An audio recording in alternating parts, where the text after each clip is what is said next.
본 방송에서 제공하는 부동산 정보는 투자 판단에 대한 조언입니다. 방송에서 제공하는 부동산 물건의 가치, 가격 상승 및 가격 하락에 대해서는 방송사에서 보장하지 않습니다. 헤드라인 뉴스입니다. 부동산 R124가 2021년 상반기에 거래된 서울 아파트 전세 계약 65,205건 가운데 올해 들어 6월 현재까지 동일 단지, 주택형에서 한 건 이상 거래된 37,899건의 보증금을 비교한 결과 54%인 23,304건이 직전 계약보다 전셋값이 떨어진 역전세였던 것으로 밝혀졌습니다. 2년 전보다 전셋값이 떨어진 거래 보증금 격차는 평균 1억 152만 원이었습니다. 직방에 따르면 지난달 앱 이용자 1,056명을 대상으로 설문조사를 한 결과 68.7%가 올해 하반기와 내년 상반기 주택을 매입할 계획이 있다고 응답했습니다. 작년 11월 주택 매입 의사가 있다고 응답한 60.2%에 비해 8.5%포인트 상승했으며 올해 기준금리가 동결되고 금매 거래가 이뤄지면서 주택을 매입하려는 수요자가 는 것으로 파악됩니다. 국토교통부는 지난달 23일부터 이달 8일까지 20일간 총 77개 불법 하도급 의심 현장을 점검해 33개 현장에서 58건의 불법 하도급을 적발했다고 지난 12일 밝혔습니다. 42개 건설업체에 대해서는 행정처분 및 형사 고발 절차에 착수했으며 가장 많이 적발된 유형은 건설업을 등록하지 않거나 해당 공사 공종의 자격을 갖추지 못한 업체에 공사를 하도급한 무자격자에 대한 하도급 건으로 전체 단속 건수의 72.4%였습니다.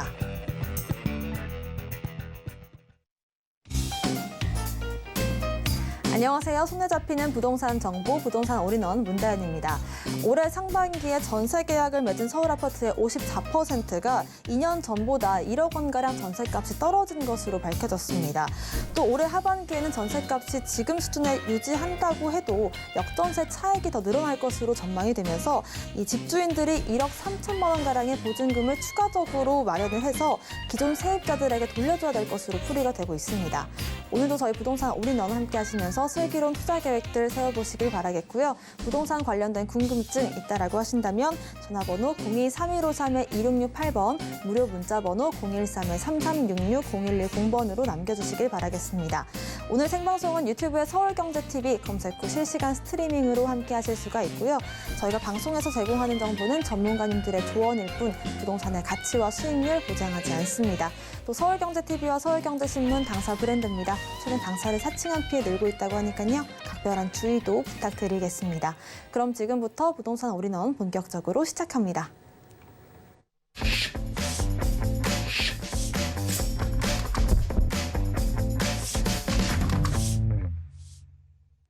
네, 첫 번째 순서는 강남 부동산 투자 길잡이 박영진 소장님과 함께합니다. 어서 오십시오. 네, 안녕하세요. 네, 오늘 박영진 소장님께서 서울 갭 투자율 추이 및 현황을 주제로 강의 준비하셨습니다. 자세한 내용 들어보겠습니다. 지난 하반기부터 전세가 문제가 생기기 시작하면서 이제 갭 투자에 관련된 조금 관심들이 좀 높아질 수밖에 없죠.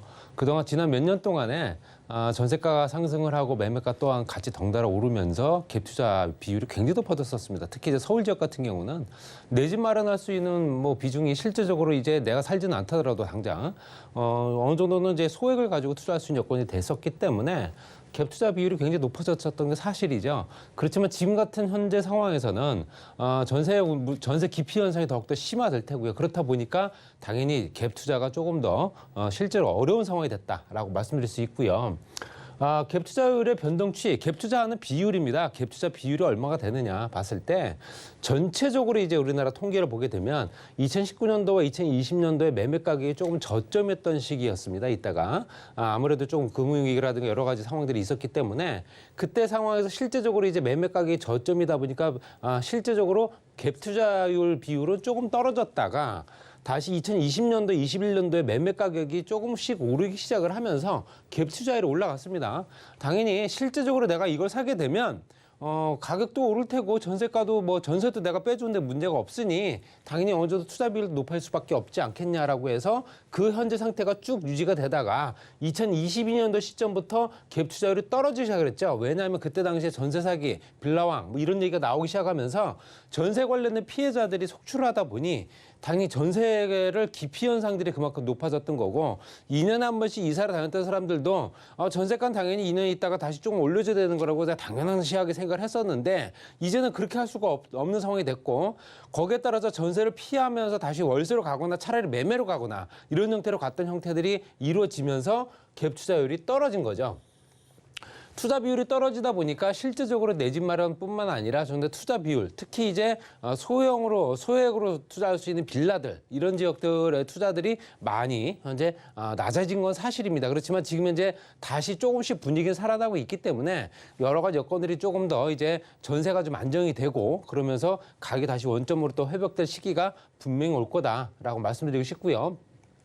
서울 지역의 이제 갭 투자 비율을 보게 되면 강북권이 월등히 강남보다 많습니다. 왜냐하면 매매가가 강남보다 조금 더 저렴할 테고 강남 지역의 주택에 관련된 공급 수요 특성상 아파트 단지가 대부분인 강남 지역 같은 경우는 현재 갭 투자를 할 수 있는 여건들이 충분하지가 않죠. 워낙 고가이기 때문에. 그래서 실제적으로 강남이 아닌 강북권 같은 경우는 빌라들을 중심으로 해서 저층 주거 단지들이 워낙 많다 보니까 그런 지역의 신축 빌라라든가 다세대 주택 이런 것들을 내가 현재 사서 현재 실제로 전세를 놓고 이 정도 차익만 있으면 내가 집을 사는구나 했던 비율이 높을 수밖에 없던 거죠. 그랬는데 2019년도에 18.7% 어떤 비율이 이제 강북권 같은 경우는 보통 17.7%였다가 이제 떨어졌죠. 2020년부터 좀 떨어지기 시작하면서 실제로 2020년도 시점에는 강남권이 14.4% 정도, 그다음에 이제 강북권이 15.4%대까지 높아진 걸 보실 수 있습니다. 그렇기 때문에 당연히 뭐 내가 소액으로 투자할 수 있는 여건을 따졌을 때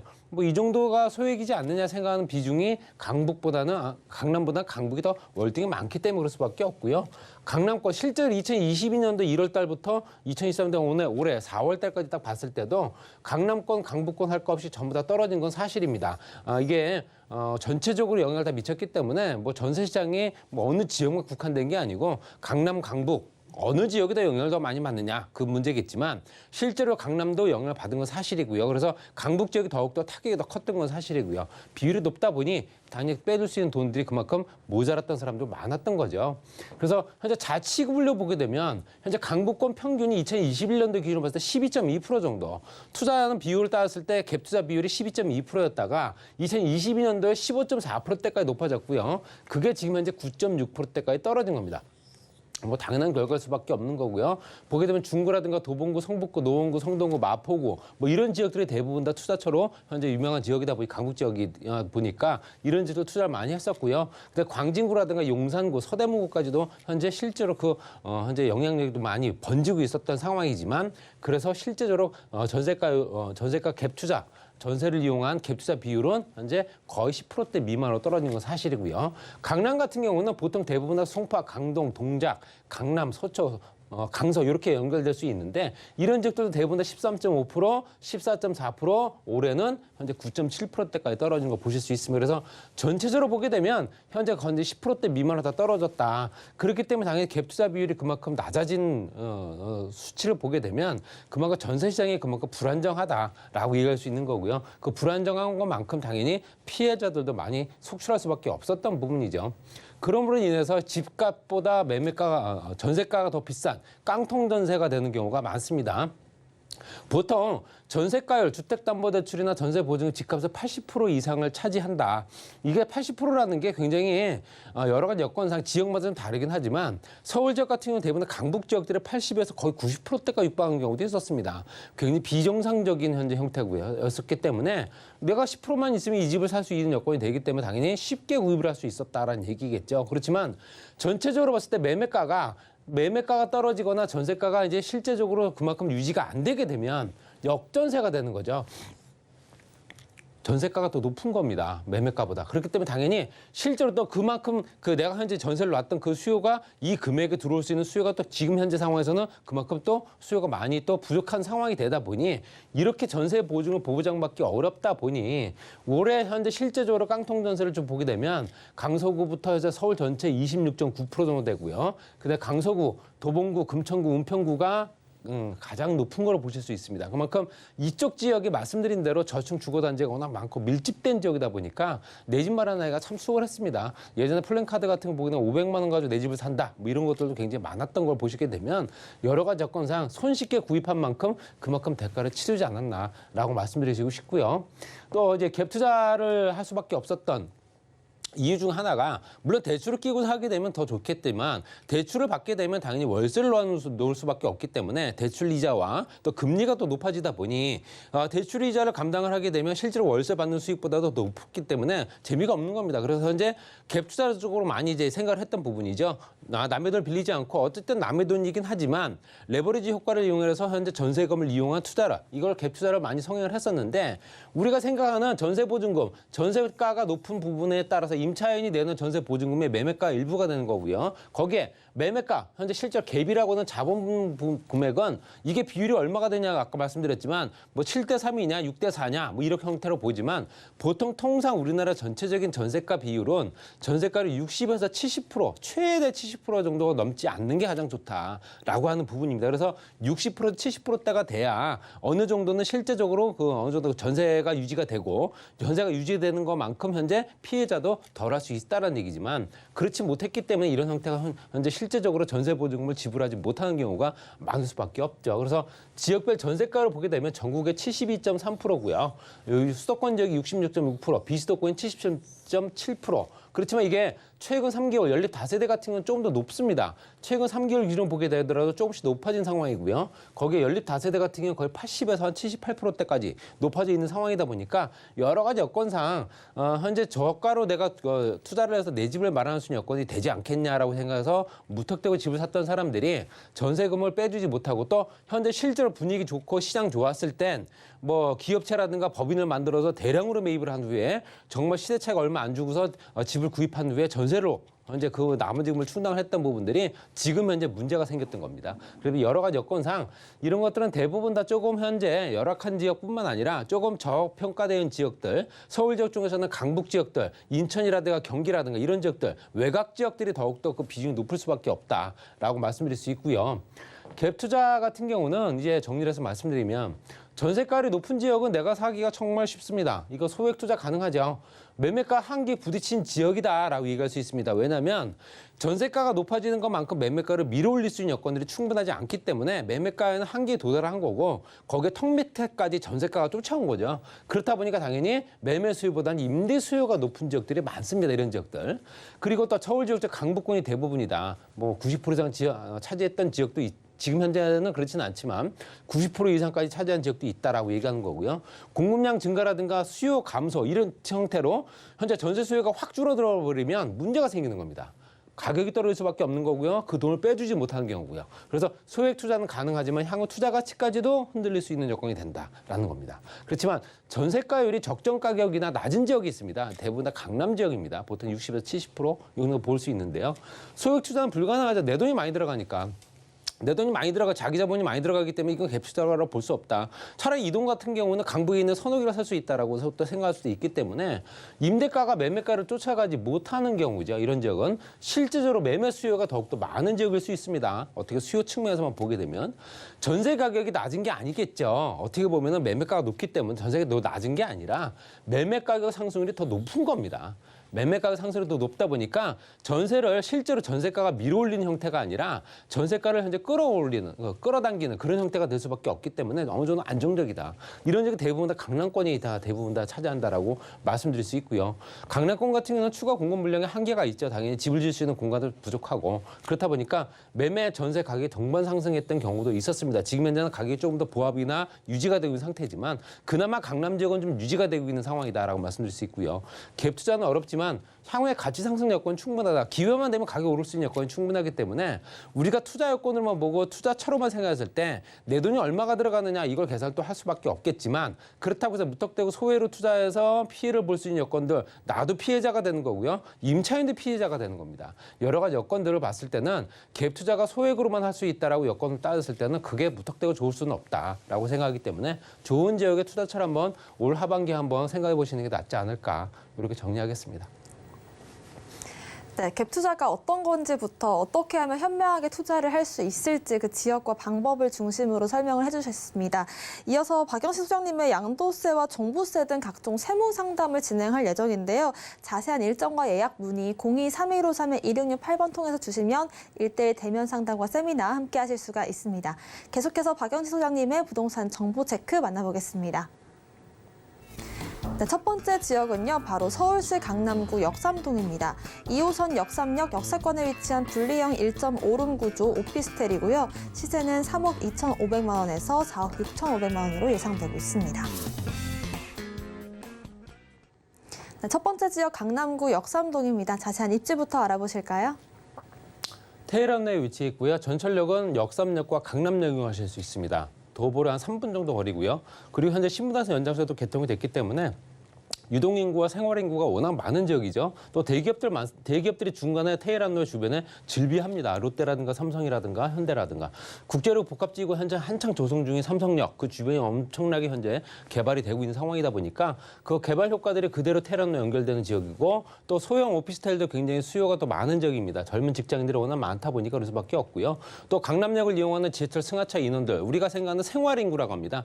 이 지역을 생활할 수밖에 없는 거주지인 다른 지역이나 생활할 수밖에 없는 인구 비율이 워낙 높은 지역이죠. 중구라든가 강남구 이런 지역들이 굉장히 대부분입니다. 그래서 강남 지역은 현재 실제적으로 지하철 승하차 인원이 워낙 많은 지역이다라고 말씀드릴 수 있고요. 그리고 실제로 시간대별로 유동인구가 얼마가 됐느냐에 따라 달라집니다. 인구가 들어왔다가 쑥 빠져나가는 지역이냐 아니면 항상 그 지역에 머물러 있느냐 봤을 때는 아침 6시부터 저녁 9시, 10시까지 계속 인구가 유동하면서 그 지역을 머물고 있다. 대부분 다 생활하는 인구들이 워낙 많고요. 퇴근 후에 뭐 회식이라든가 그 주변에 또 현재 먹거리 시장이라든가 또 젊은 층들이 찾을 수밖에 없는 그 생활시설들 이런 것들이 워낙 많다 보니까 생활인구 비율도 높고 그렇다 보니까 임대 수요가 워낙 많은 지역이다라고 말씀드릴 수 있고요. 또 그 주변 IT 기업과 엔터테인먼트 기업들이 워낙 많다라는 얘기가 되기 때문에 혼자 사는 인구 비율도 굉장히 높은 지역이죠. 뭐 1인 가구가 이제 폭증을 하고 있기 때문에 당연히 원룸과 1.5룸 특히 이제 오피스텔 같은 깨끗한 구조의 주택들을 굉장히 선호합니다. 또 젊은 여성 직장인들이 많을 수밖에 없는 현재 기업 형태 이런 걸 봤을 때도 앞으로도 추가적으로 가격 경쟁력이 더 높아질 수 있다라고 얘기할 수 있고요. 전체적으로 강남 지역을 강남권 개발 방향을 보게 되면 이제 서초권역부터 연결되어 있는 현재 잠실권역까지 쭉 연결되어 있는 테헤란로 그 테헤란로가 이제 연장이 되면서 서초역부터 잠실역까지 굉장히 더 활성화가 될 거고요. 그 중심에는 테헤란로가 있고요. 글로벌 비즈니스 센터부터 해서 그 주변에 서초역 주변에는 옛 정보사 부지가 현재 블록체인이라든 빅데이터 또 4차 산업혁명 클러스터와 조성이 되고 있고요. 경부속도로 지하 사업이야 이미 발표가 된 내용이 있기 때문에 빠르게 진행될 수밖에 없는 거고요. 강남역 인근에는 롯데칠성과 코롱 부지 이런 부지로 활용을 해서 이 주변의 유통시설이라든가 판매 시설들이 그만큼 늘어날 테고요. 또 강남 국제로 복합지구뿐만 아니라 여러 가지 여건들이 중소기업들도 워낙 많은 지역이다 보니까 그 주변의 기업 형태들을 또 직장인 구성들이 워낙 좋은 지역이다 말씀드릴 수 있습니다. 그래서 당연히 이 지역은 벨트별로 봤을 때도 신사, 논현과 강남, 역삼, 선릉, 삼성, 양재까지 권역이 가장 메인입니다. 그렇기 때문에 당연히 이 중심권을 봤을 때도 이 중심에 들어가 있는 주택들이나 아니면 현재 시설들, 상가, 오피스텔, 또 사무실 이런 것들은 그만큼 임대 수요가 많기 때문에 임대료가 떨어지지 않는 지역이다. 투자 가치가 상당히 높을 수밖에 없다 이렇게 얘기할 수 있고요. GTX 노선, 특히 이제 국제로 복합지구는 상층부에 5개 권역으로 문화예술 복합단지, 국제기로, 뭐 문화, 또 현재 회의 이런 거 같이 이루어지는 지역이고요. GTX 지하 공간 같은 경우는 한창 공사가 현재 진행되고 있습니다. 그래서 현재 GTX A 노선, C 노선부터 KTX 동북부 연장이라든가 또 삼성 동탄간 또 현재 SRT부터 GTX까지 같이 연결된 지역이죠. 그래서 지하 공간 당연히 개발할 수밖에 없는 겁니다. 지하 공간 지하 6층까지 개발을 해서 환승장부터 해서 통합 환승센터가 만들어지고 또 지하 공간 거대 도시를 만들 수 있는 이를 이용객이 60만 명이 넘기 때문에 당연히 지하 거대 도시가 만들 수 있는 현재 그림까지 나오고 있는 지역이다 이렇게 말씀드릴 수 있습니다. 그리고 현대자동차부터 롯데칠성까지 연결되는 업무지구에는 용적률까지 높아질 수 있는 더 이상 토지가 없으니까 당연히 이제 위로 올릴 수밖에 없겠죠. 용적률을 높일 수밖에 없습니다. 그러니까 기준 용적률부터 허용 용적률까지도 높아지면서 토지 가치가 급등하고 있는 지역이다 이렇게 말씀드릴 수 있습니다. 가격은 3억 2,500만 원부터 4억 6,500만 원까지 부가세 별도고요. 2억 8천만 원부터 4억까지 전세가 가능합니다. 실투자 금액 4,500에서 6,500만 원 소액으로 가능하고 여러 채 보유하셔도 상관이 없습니다. 임대금액 2천만 원, 보증금 월 110에서 140만 원 정도. 대출 가능금이 2억 2천만 원에서 3억 2천만 원. 투자 금액이 8,500에서 1억 2,500만 원 정도 소요되는 물건이다 보실 수 있습니다. 테헤란 노야 뭐 말할 거 없이 직장인 밀집 지역이죠. 거기에 임차수가 굉장히 많을 수밖에 없고요. 수익률 높기 때문에 노후 생활도 보장되고 토지 가격이 급등할 수밖에 없는 상업시설 활성화 지역이기 때문에 당연히 일거양득의 물건이지 않을까 이렇게 정리하겠습니다. 네, 이렇게 강남구 역삼동에 위치한 오피스텔 투자 전략과 함께 지역 속에 들어봤습니다. 이어서 두 번째 정보 체크도 만나보겠습니다.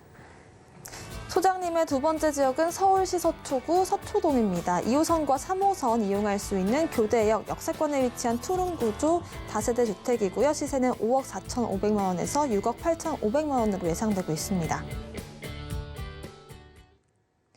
네, 두 번째 지역 서초동인데요. 자세한 입지부터 들어볼까요? 네, 신축 다세대 주택이고요. 전용 면적이 12평부터 18평까지 뭐 다 현재 테라스까지 있는 공간까지 있는 호실도 있습니다. 위치로 보게 되면 현재 남부터미널역부터 해서 교대역까지 같이 이용할 수 있는 여건입니다. 그래서 남부터미널역이 조금 더 가깝고요. 그 중심 봤을 때 교육대학교라든가 현재 장제터널 또 그 터널이 개통되면서 정보사부지 개발 그리고 아래쪽에 봤을 때 남부터미널 복합화 사업이라든가 서초구면 RNC 단지가 핫도드 인근에 있고요. 그리고 현재 경부고속도로 지하 사업을 통해서 연결되어 있는 롯데라든가 삼성이라든가 또 재건축 단지들 또 같이 연결된 지역이죠. 강남대로를 연결을 봤을 때 서쪽과 동쪽으로 나눠진 지역이다 보니까 그 주변에 수요들이 워낙 많이 몰릴 수밖에 없고 당연히 현재 이 주변에는 교육시설뿐만 아니라 유통시설도 판매시설들이 워낙 많은 지역이죠. 그리고 현재 법조단지라든가 그 주변으로 관련된 업무시설들이 워낙 많이 형성되어 있다 보니까 1인 직장인들, 혼자 사는 인구들, 현재 젊은 친구들의 전세 수요들 꽤 많은 지역이다 이렇게 말씀드릴 수 있습니다. 전체적으로 보게 되면 그 주변에는 또 이제 굉장한 학군을 또 자랑을 합니다. 주변에 서초고등학교부터 서울고등학교, 상문고등학교 이름만 들어도 아는 학교들이죠. 또 서울교육대학교 중심으로 봤을 때 초, 중, 고등학교가 현재 반경 3, 4km 안에 다 빼곡하게 차고 있기 때문에 그 수요들을 또 인해서 당연히 교육 수준도 굉장히 높은 지역입니다. 당연히 이 주변이 그만큼 시설 자체도 워낙 좋은 지역이고 쾌적한 공간을 자랑하는 주택가다. 그리고 또 그 주변에 고급 주택가 밀집 지역이다 말씀드릴 수 있고요. 중심에는 또 현재 예술의 전당부터 연결되어 있는 현재 국제 아트밸리 가로수길 조성. 가로수길 조성 사업만큼 실제로 지자체의 어떤 그 수익을 창출할 수 있는 공간이 없습니다. 상업시설과 유통시설 같이 만들 테고요. 관광 쇼핑 상권이라든가 야간 관광 이거 같이 연결됩니다. 그리고 그 예술의 전당 미디어 아트페어라든가 클래식 악기거리까지 같이 만들어지기 때문에 그 주변 상황 굉장히 더 활성화될 수밖에 없다라고 말씀드릴 수 있고요. 법조단지뿐만 아니라 그 주변에 유통시설들이 워낙 많은 지역이다 보니까 생활 문화시설도 굉장히 좋은 지역이다 말씀드릴 수 있습니다. 그리고 서초구 같은 경우는 현재 정보사부지 개발이 뭐 아시다시피 현재 실제로 2023년 4년 내년 후년까지 현재 금융이라든가 첨단 산업 입조 예정으로 현재 한창 공사가 진행되고 있고요. 서초 법조타운 중심으로 봤을 때 예술의 전당 문화특구가 현재 지정이 됐습니다. 그리고 서초로 지구단위 계획구역 안에는 롯데칠성과 코롱부지가 들어가 있는 거고요. 남부터미널 개발 계획까지 같이 연결됩니다. 그리고 실제 롯데타운 개발 계획에 들어간 부분 따라서 그 주변이 더욱더 활성화될 수밖에 없다라고 말씀드릴 수 있고요. 강남을 중심으로 봤을 때는 현재 재건축 단지라든가 뭐 지능 아파트 재건축까지도 진행되고 있기 때문에 여러 가지 여건들이 주거와 상업시설들이 같이 혼재하는 그런 지역이다 볼 수 있습니다. 말씀드린 롯데칠성 부지 개발 계획은 서초역부터 현재 강남역까지 연결되는 이 부지 안에 삼성타운이 이미 조성이 되어 있고 거기 코롱 부지라든가 이제 롯데 부지 이렇게 부지들이 있습니다. 이 부지를 활용할 수밖에 없겠죠. 노른자 지역이 있는 땅들이기 때문에 단 이를 이용해서 활용을 해서 여러 가지 형태로 개발될 수밖에 없는 거고요. 현재 실제 상업 기능을 현재 더 활성화시켜서 이 주변에 있는 실제적으로 봤을 때 상업시설 특별 계획 구역으로 지정이 됐고 또 판매, 업무, 문화, 기능, 복합 개발 지역으로 이제 개발이 된다고 하기 때문에 조금 지켜볼 필요 있습니다. 그리고 남부 터미널은 이제 워낙 이용객도 떨어지고 너무 노후화됐기 때문에 당연히 높은 건물에 단순하게 터미널만 만드는 게 아니라 호텔이라든가 쇼핑몰, 영화관, 터미널부터 오피스 빌딩까지 같이 만드는 복합 개발 사업으로 진행됩니다. 그래서 실제로 서울 지역의 대규모 10,000평방미터 이상, 3,000평 이상 되는 대규모 개발 부지 안에 다 들어가 있는 부분이기 때문에 여러 가지 여건들이 굉장히 또 자금력만도 확보가 된다면 빠르게 진행되지 않겠나 말씀드릴 수 있고요. 경보소 지하 사업은 실제로 복합 문화예술단지라든가 주거 상업시설, 연구개발설이 만들어지는 서초 반포 IC 구간이 가장 활성화될 겁니다. 이 주변에는 이미 고속도로 건설 계획 안에 다 들어가 있는 부분이기 때문에 예산 편성까지 이미 다 끝났다. 이렇게 말씀드릴 수 있습니다. 가격은 5억 4,500만 원부터 6억 8,500만 원까지 말씀드린 대로 전용 면적 12평부터 18평까지 임대 가능 금액이 이 4억 9,500에서 6억 2,500만 원까지 투자 금액은 5천에서 6천만 원 정도 소요될 겁니다. 임대금은 3천만 원 보증금액 월 120에서 150만 원 정도. 대출 가능 금액 2억 1천만 원에서 2억 7천만 원 잡게 되면 3억 5천에서 3억 500만 원에서 3억 8,500만 원 정도 소요되는 물건입니다. 서초동 고급 주택가다 보니까 굉장히 쾌적하고요. 굉장히 살고 싶은 지역이다라고 얘기할 수 있습니다. 주변에는 파락군이라든가 개발호지들이 워낙 많고요.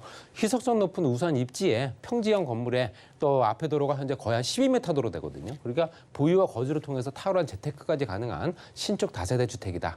이렇게 정리하겠습니다. 네, 이렇게 서초구 서초동 지역 소개까지 들어봤습니다. 박영시 소장님께서 세미나도 진행하실 예정인데요. 양도세와 종부세 등 각종 세무 상담이 필요하신 분들은 02-3153-2668번 통해서 예약 문의 주시면 1:1 상담과 세미나 참여하실 수가 있습니다. 오늘 부동산 정보 체크 함께 해주신 박영시 소장님과는 여기서 인사드릴게요. 고맙습니다. 네, 오늘 소개해드린 부동산 정보 체크는 네이버 TV, 센TV 부동산 사람들 통해서 다시 보실 수가 있고요. 저희는 박영시 소장님의 부동산 정보 체크 화면으로 정리해 보겠습니다.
네, 부동산 시장을 올바르게 이해하려면 빠르고 정확한 정보가 필수겠죠. 오늘도 저희 부동산 올인원 함께 하시면서 슬기로운 투자 계획들 세워보시길 바라겠습니다. 이번 순서는 부동산계 뉴스타 김성진 소장님과 함께합니다. 어서 오십시오. 네, 오늘은 김성진 소장님께서 어떤 토지를 주목해야 될까라는 주제로 강의 준비해 주셨는데요. 자세한 내용 들어보겠습니다. 그렇죠. 오늘은 좀 재밌는 토지 이야기를 좀 해볼까 합니다. 아무래도 우리나라 국토에 또 다양한 토지의 용도 지구와 지역들이 위치하고 있는데 토지라고 하는 거에 되게 접근하기가 상당히 더 어려운 것이 있기 때문에 많이 좀 염두를 안 해두시고 또 접근이 상당히 어렵다 보니까 많은 관심과 그런 것들이 없는 분들이 상당히 많이 있으신데 아무튼 이러한 데이터를 한번 보자면은 아무래도 토지 거래 자체가 이런 주택 거래보다 월등히 상당히 많이 비율을 차지하고 있습니다. 거래량이 약 거의 2배에 달하기 때문에 20년도부터 19년도, 20년, 21년도, 22년도까지 거래량 자체의 비교 데이터 자체가 220만 건 대 93만 건, 거의 2배 이상이 차이가 나기 때문에 아무래도 거래량이 상당히 많이 우리가 모르는 사이에도 주택보다도 더욱더 많은 토지가 거래가 되고 있다는 점이 상당히 눈여겨보셔야 되는 것들이고 그만큼 거래량이 많다는 점을 또 주목을 해봐야 되겠죠. 또 토지는 상당히 어렵다라는 인식이 많이 평배해져 있죠. 그렇기 때문에 접근하는 사람들이 많지가 않다라는 것. 그만큼 접근하는 사람들이 없고 앞서 말씀 보여드렸듯이 거래량은 상당히 많이 나타나고 있는데 경쟁자는 없다라는 것. 상당히 또 희한한 그런 시장의 트렌드를 가지고 있고 또 재미있는 시장으로 상당히 보여주고 있고요. 경쟁자는 없지만 거래량이 상당히 많이 있고 있는 그런 토지의 특이점을 보여주고 있습니다. 또 주택에 비해서 부동산 규제가 상당히 또 간단하죠. 그 내부적으로 보자면은 뭐 토지 거래 허가나 또 이러한 농지법이나 개발행위 부담이나 또 각양각색의 또 이러한 교통 별도의 법이 또 있긴 하지만 주택에 비해서는 뭐 양도나 뭐 소유 또 보유 또 재산세 이런 부분들이 상당히 간단하기 때문에 규제도 상당히 없다라는 부분을 상당히 말씀드릴 수 있는 것들이고요. 또 우리는 토지의 공시지가가 매년 상승하고 있다는 것도 알아두셔야겠죠. 즉 토지의 가격이죠. 우리나라가 가장 위기가 있었어요. 98년도 IMF 시절 그리고 08년도에 리먼 사태가 있었을 시기 외에는 국가적으로 상당히 많은 큰 위기, 국제적인 금융 위기가 있었던 그런 해를 빼고서는 모두 상승하는 추세를 보여주고 있기 때문에 매년 이런 복리의 개념으로 꾸준히 토지의 가치는 상승되고 있다는 것을 보여주고 있죠. 우리나라는 또 국토도 상당히 적고 토지 자체가 상당히 작은 나라이기 때문에 이러한 토지 자체가 상당히 많이 상승을 하고 있으면서 그러한 활용 가치들도 많이 늘어나고 있는 것이 또 사실이기도 하고요. 우리나라는 이러한 용도 지역과 용도 지구, 용도 구역 총 3가지로 나눠져 있는데요. 이러한 용도 구역 같은 경우는 용도 지구를 뒷받침해주면서 도와주고 있는 것이고 또 이러한 용도 지구 같은 경우는 용도 지역을 뒷받침해주면서 도와주는 역할을 좀 하고 있다고 간단히 보시면 될 것 같고요. 우리나라의 국토의 모든 토지들은 용도 지역이 설정되어져 있습니다. 그 용도 지역이라는 것은 도시 지역과 또 관리 지역, 농림 지역, 자연환경 보전 지역 크게 저 네 분류로 볼 수 있는 것들이고요. 이미 개발이 완료된 도시 지역 같은 경우에는 주거와 상업, 또 공업 지역으로 나눠져 있는데 이것은 이미 개발이 완료가 된 지역이기 때문에 이 지역에서 개발이 다시 진행된다라고 하는 것은 앞에 다시 재자가 붙어서 재개발이나 뭐 재건축 이런 것들이 다시 붙게 되는 그런 개발의 의미로 보시면 될 것 같고요. 그럼 우리는 어떤 토지에 주목을 해야 되냐? 과연 앞으로 개발할 지역의 토지에 대해서 집중을 할 필요가 있는 것이고 그것이 도시 지역 안에서도 녹지 지역과 또 관리 지역 안에서 계획 관리 지역을 상당히 눈여겨보셔야 된다는 것 보여주고 있습니다. 또 이런 용도 지역 중에서는 이러한 토지에 보존자가 들어가는 이러한 지역들은 아예 거들떠도 보실 필요도 없고요. 이러한 보존 지역 자체는 국가가 보존하기 위해서 용도를 만들어놨기 때문에 개발의 가능성이 거의 없다라고 거의 보시면 될 것 같고요.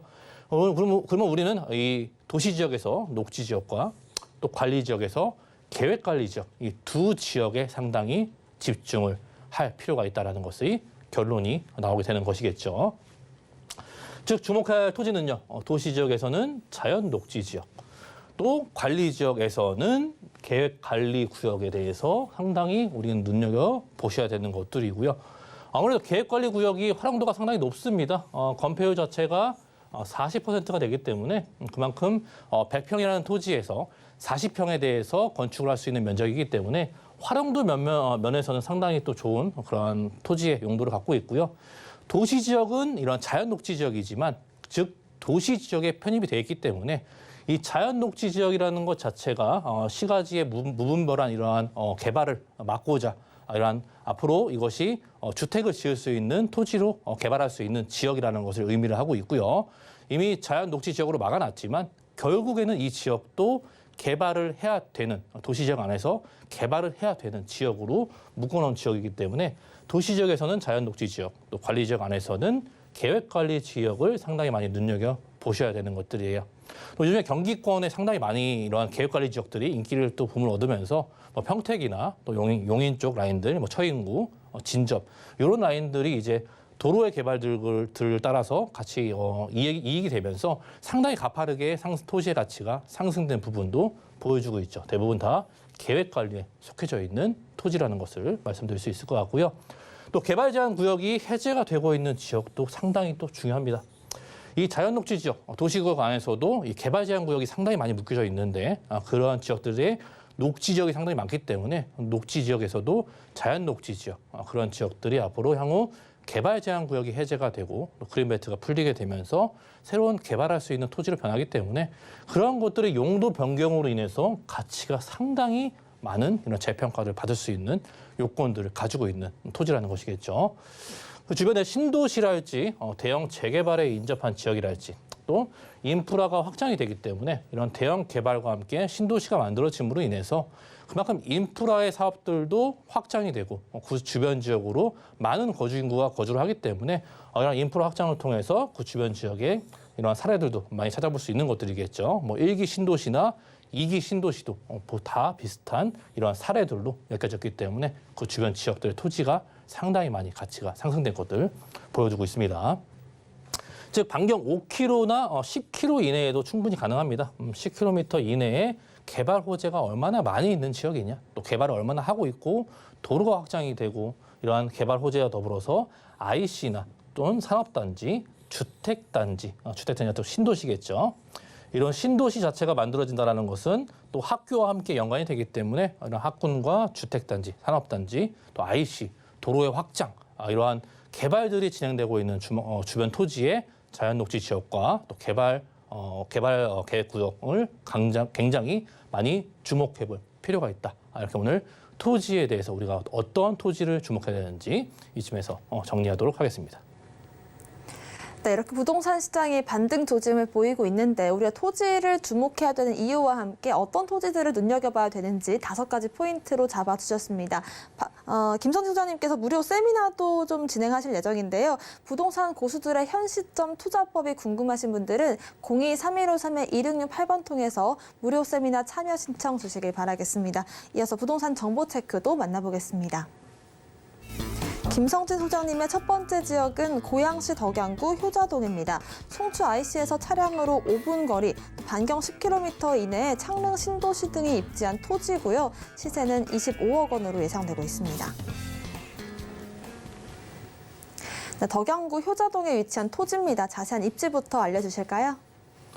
그렇죠. 서울의 초근접해 있는 이 고양시죠. 고양시 하면은 상당히 또 사람들의 인식 자체가 굉장히 지방이 아니냐라고 생각을 하고 있는데 서울에 가장 근접해 있는 또 지역이기도 하고요. 고양시 주변에는 상당히 신도시랄지 또 주거 지역으로서의 목적성을 가지고 또 신도시 개발이나 주변 지역들이 많이 개발이 되면서 많은 거주 인구를 품고 있는 또 지역 중에 하나로 상당히 변화가 하고 있고 그걸 통해서 이제 고양 특례시로 변화를 하고 있는 또 모습을 보여주고 있는 지역이고요. 이 효자동 자체의 자연 녹지 지역을 현재 가지고 있는데요. 아무래도 우리는 이 효자동, 고양시 덕양구 효자동의 위치를 한번 살펴보도록 하겠습니다.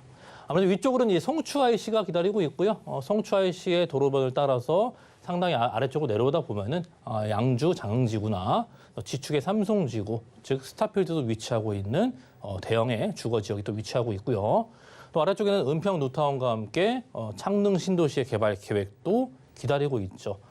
창릉 신도시 자체도 규모가 상당히 크기 때문에 이 창릉 신도시의 개발을 통해서 주변 현재도 많은 인구들이 주거를 하고 있지만 창릉 신도시가 완성이 됨으로 인해서 주거 지역이 확충이 되고 또 인프라가 확충이 되기 때문에 그 주변 지역으로 상당히 많은 유효 인구들이 많은 이동을 하면서 우리가 즐길 거리 또 먹거리 가족들 간의 나들이랄지 이런 것들을 찾기 위해서 서울 근교 주변으로 상당히 많은 이런 이용객들이 유치가 될 것으로 보여지고 있고요.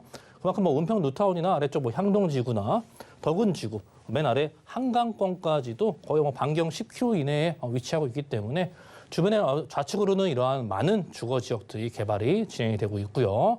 아무래도 서울의 이러한 라인이겠죠. GTX A 라인 자체도 은평 뉴타운 아래쪽에 연신내역에 위치하고 있기 때문에 GTX 라인도 들어오고 창릉 신도시에도 마찬가지겠지만 창릉 신도시에는 또 GTX 라인과 또 고양선 이런 것들이 들어오기 때문에 역세권의 이러한 이용도 충분히 주변 지역으로 이동할 수 있게끔 더 편리한 교통시설과 함께 이러한 다양한 도로의 개발도 예정되어져 있습니다.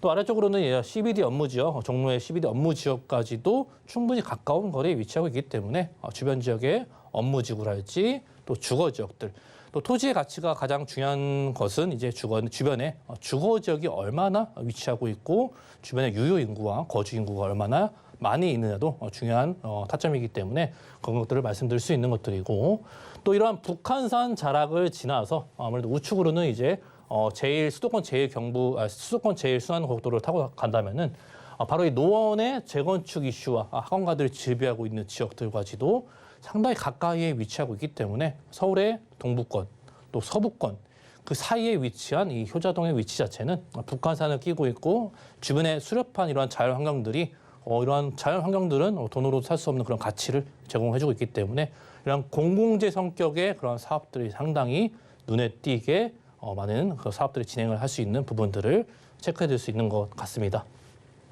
또 아래쪽에 이제 고양 창릉 공공주택 지구가 또 완성이 좀 진행이 되고 있습니다. 아무래도 28년도 완성 목표로 하고 있기 때문에 이 지역의 주택의 3만 8천 가구, 인구는 거의 10만여 명이 이곳에 입주할 예정이기 때문에 이 주변 지역의 고양 창릉 신도시가 완성되고 나서는 상당히 유동인구와 함께 거주 인구가 상당히 많이 늘어나기 때문에 또 서부권에 상당한 큰 이런 신도시의 개념으로 자리를 잡을 수 있을 것 같고요. 그만큼 이 지역이 완성이 되고 점점 30년도까지 교통과 또 도로망들이 좋아지기 때문에 이 고양 특례시로서의 상당히 많은 개발에 기대가 될 수밖에 없는 또 입지를 가지고 있습니다. 현재 GTX-A 노선이 개통 예정이죠. 물론 또 거리는 있지만 아래쪽 이 연신내역에서 GTX-A 노선과 창릉 신도시까지도 연결될 수 있는 라인들을 가지고 있고요.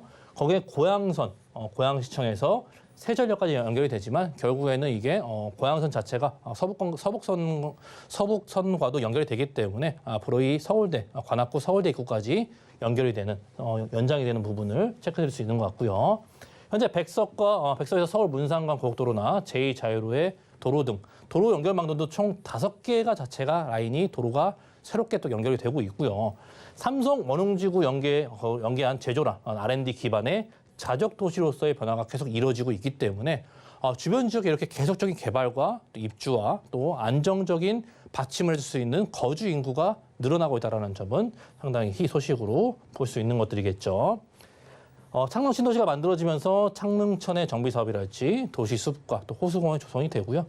서울과 가장 가까운 대규모 3기 신도시가 만들어짐으로 인해서 그만큼 주변 지역에 앞서 말씀드렸다시피 다양한 인구의 이런 효율적인 이동과 유효적인 수요를 가져갈 수 있다는 점을 말씀을 드릴 수 있을 것 같습니다.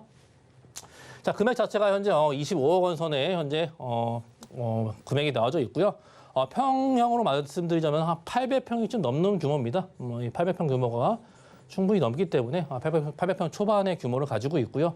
대략적인 25억 원 선에 현재 거래 예정가를 만들어지고 있고, 즉 대출에 토지의 이런 레버리지를 활용하신다면은 17억에서 18억 정도의 대출에 레버리지를 활용하신다면은 7억에서 8억 원이면은 충분히 투자할 수 있는 그런 목적성을 충분히 가지고 있고요. 이 효자동의 자연녹지 지역은 주변 지역들이 개발 제한 구역에서 풀림으로 인해서 주변에 캠핑이랄지 또 상당한 많은 유동인구를 즐길 수 있는 그러한 공공재 성격의 상당히 많은 그런 사업성들을 많이 가지고 있고요. 많은 사람들이 찾아올 수 있고 또 자연 경관을 보면서 이러한 펫 시설이랄지 또는 이러한 유효시설 부지나 공공재 성격인 전기차의 충전소 부지랄지 그러한 역할로서의 토지의 가치가 상당히 꾸준히 상승이 되고 있는 모습을 보여주고 있다는 것이고, 총 이러한 3가지 부분이 있겠습니다. 서울에 첫 근접한 자연 녹지 지역이라는 것과 함께 개발행위 제한이 해제가 되면은 그만큼 막대한 가치가 상승될 수밖에 없는 여건들을 가지고 있고, 주변 지역에 개발이 많기 때문에 꾸준히 이런 것들을 말씀을 드릴 수밖에 없는 것들이고요. 반경 10km 이내에 앞서 보시다시피 입지를 위치하고 있는 것들이 다양한 개발들이 현재 꾸준히 진행이 되고 있고, 즉 서울에 초근접한 그러한 위치에서 개발들까지 일어나고 있기 때문에 이러한 3가지 포인트로 보신다면은 상당히 미래 가치가 상당히 뛰어날 수 있는 토지로 이렇게 정리할 수 있겠습니다.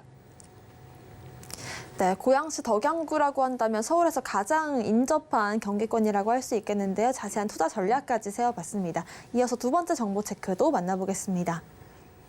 김성진 소장님의 2번째 지역은 서울시 동작구 노량진동입니다. 1호선과 9호선 이용할 수 있는 노량진역 역세권에 위치한 투룸 구조 다세대 주택이고요. 시세는 4억 6천만 원에서 4억 8천만 원까지 예상되고 있습니다.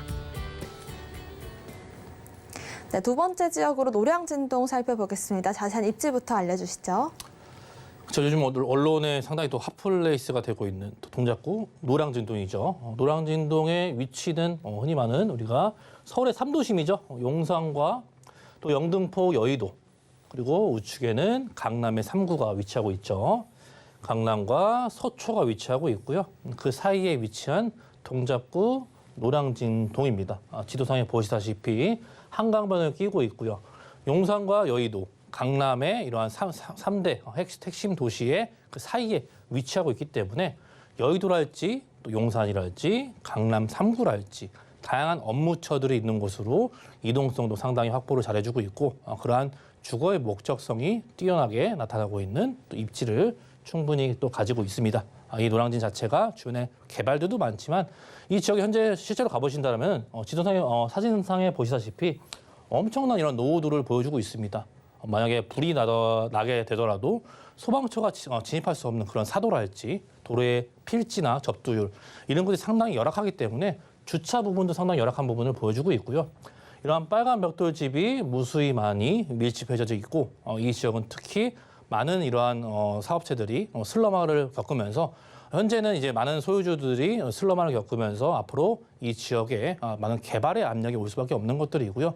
기존에 이런 고시원이나 이런 사업들을 상당히 많이 한 지역들이기도 하고요. 상권들이 상당히 많은 사람들이 붐비던 상권이었는데 이 지역들이 그런 고시원들이 슬럼화가 되면서 이 지역에 개발의 또 압력을 충분히 넣고 있다는 점을 말씀드릴 수 있을 것 같아요.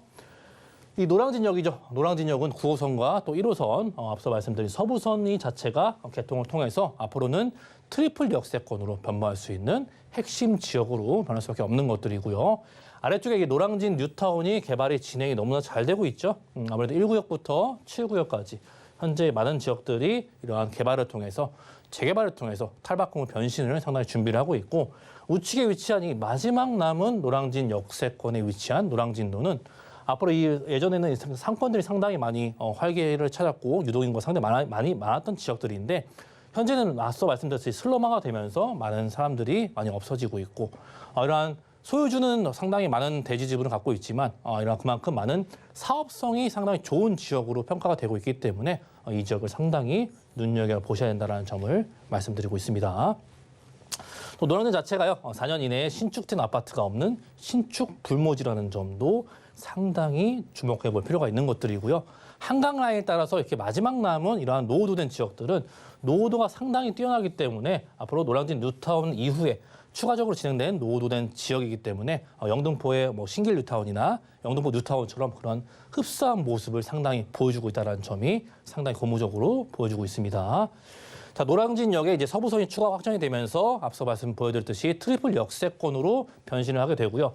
강 건너편으로는 바로 용산이 위치하고 있기 때문에 용산의 이러한 국제 업무지구 단지가 완성이 되면서 앞으로 직주 근접성도 바로 강 하나, 다리 하나만 건너게 되면 되기 때문에 직주 근접성이 좋아질 수밖에 없는 주거지로서의 변모할 수 있는 요건들을 충분히 가지고 있는 모습을 보여주고 있죠. 자, 매매 금액은요 4억 6천에서 4억 8천만 원대 현재 형성이 되어져 있고 주변에 전세가를 포함한다면은 이 지역이 노후도된 지역이다 보니까 현재 2억 5천에서 2억 7천만 원대 현재 흡수가 되고 있고요. 그로 인해서 투자하실 경우에는 2억 원대에서 2억 원대 초반이면은 충분히 접근할 수 있는 금액대 보여주고 있고 월세를 임하신 분들은 보증금 2천만 원 정도에서 월 120까지 충분히 가능하시기 때문에 수익형으로도 접근할 수 있고 결국에는 재개발과 역세권 시프트, 신속통합 계획이란 이러한 정비 사업들은 시간과의 싸움이기 때문에 꾸준히 지켜보신다면 좋은 결과로 이어지지 않을까 판단할 수 있으면서 노량진동에 위치한 다세대 주택으로 정리하도록 하겠습니다. 네, 요즘 핫한 동작구 노량진동 이렇게 지역 소개까지 들어봤고요. 김성재 소장님의 무료 세미나 안내도 해드리겠습니다. 현 시점 부동산 고수들의 투자법이 궁금하신 분들은 02-3153-2668번 통해서 연락 주시면 예약과 일정 잡으실 수가 있고요. 오늘 부동산 정보 체크 함께 해주신 김성재 소장님과는 여기서 인사드릴게요. 고맙습니다. 네, 오늘 소개해드린 부동산 정보 체크는 네이버 TV, 센TV 부동산 사람들 통해서 다시 보실 수가 있고요. 저는 김성진 소장님의 부동산 정보 체크 화면으로 정리해 보겠습니다.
네, 본 방송에서 제공하는 정보는 전문가님들의 조언일 뿐 부동산의 가치와 수익률 보장하지 않습니다. 서울경제TV와 서울경제신문 당사 브랜드입니다. 최근 당사를 사칭한 피해 늘고 있으니 각별한 주의 부탁드리고요. 오늘 방송은 서울경제TV 홈페이지, 또 네이버TV, 센TV 부동산 사람들 통해서 다시 보실 수가 있습니다. 방송 끝난 이후에도 부동산 관련된 궁금증 있다라고 하신다면 전화번호 02-3153-1668번, 무료 문자번호 013-3366-0110번으로 남겨주시길 바라겠습니다. 오늘 저희가 준비한 소식은 여기까지입니다. 시청자 여러분 고맙습니다.